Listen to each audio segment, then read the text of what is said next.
నాతో పాటు సురేఖ మేమిద్దరం కలిసి ఇక్కడ మరి మాజీ సీఎం గారు ఆపోజిషన్ లీడర్గా ప్రతిపక్ష నేతగా ఉన్నటువంటి కేసీఆర్ గారిని కలిసి మరి జనవరి 28 నుంచి 31 వరకు జరిగేటువంటి మన రాష్ట్ర పండుగగా మరి దేశ విదేశాల నుంచి కూడా ఎంతోమంది భక్తులు వచ్చేటువంటి పండుగ, మరి కొంగు బంగారంలా కోరిన కోరికలు తీరుస్తున్నటువంటి సమ్మక్క సారలమ్మ మహాజాతర జరుగుతున్న సందర్భంగా మరి మాజీ ముఖ్యమంత్రి గారు గౌరవ శ్రీ కేసీఆర్ గారిని నేను, మా అక్క సురేఖ అక్క గారు, అదేవిధంగా ఇక్కడ ఆకాంక్ష గారు, మన జిల్లా అధ్యక్షురాలు, మా ములుగు జిల్లా అధ్యక్షుడు డిసిసి పైడాకుల అశోక్ గారు మేమందరం కలిసి రావడం జరిగింది.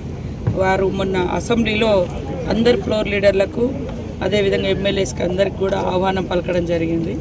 కాబట్టి ఆ రోజు మరి మేము కేసీఆర్ గారు టైం అడగడంతో ఈరోజు వారు మాకు టైం ఇచ్చారు. ఆ టైం ప్రకారం ఇలాంటి రాజకీయ సంబంధాలు కాదు, ఇది ఒక ట్రెడిషన్, ఒక సాంప్రదాయబద్ధంగా నిర్వహించుకునేటువంటి జాతర. ఆదివాసీ బిడ్డలుగా పుట్టినటువంటి సమ్మక్క సారలమ్మలు కానీ ఈ రాష్ట్రంలో కానీ పక్క రాష్ట్రాల్లో కానీ అందరి దేవుళ్ళుగా ఒక కులము, మతము, ప్రాంతము అనేటువంటి తేడా లేకుండా మరి అందరి కోరిన కోరికలు తీర్చే తల్లులుగా ఉన్నారు. కాబట్టి ఈ యొక్క మహాజాతరకు మేము ఆహ్వానించడం జరిగింది. వారు అదేవిధంగా కేసీఆర్ గారు, వారి సతీమణి శోభమ్మ గారు కూడా ఇద్దరు కూడా కూర్చొని మేము ఇచ్చినటువంటి ఆహ్వానాన్ని స్వీకరించడం జరిగింది.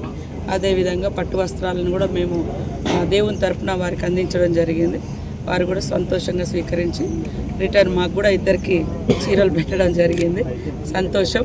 ఇది రాజకీయాలు మాట్లాడుకునే టైం కాదు, రాజకీయ వేదిక కాదు. ఇది మన రాష్ట్రంలో 96లోనే సమ్మక్క సారలమ్మ జాతరను స్టేట్ ఫెస్టివల్గా ప్రకటించుకోవడం జరిగింది. కాబట్టి అన్ని పక్షాలను, అన్ని కులాలు, అన్ని మతాలు, అన్ని ప్రాంతాలను కూడా ఆ ప్రాంత ఆడబిడ్డలుగా మేము ఆహ్వానించడం జరుగుతుంది. కాబట్టి తప్పకుండా వారు కూడా రావాలని కోరినాం. వారు కూడా సానుకూలంగా స్పందించడం జరిగింది.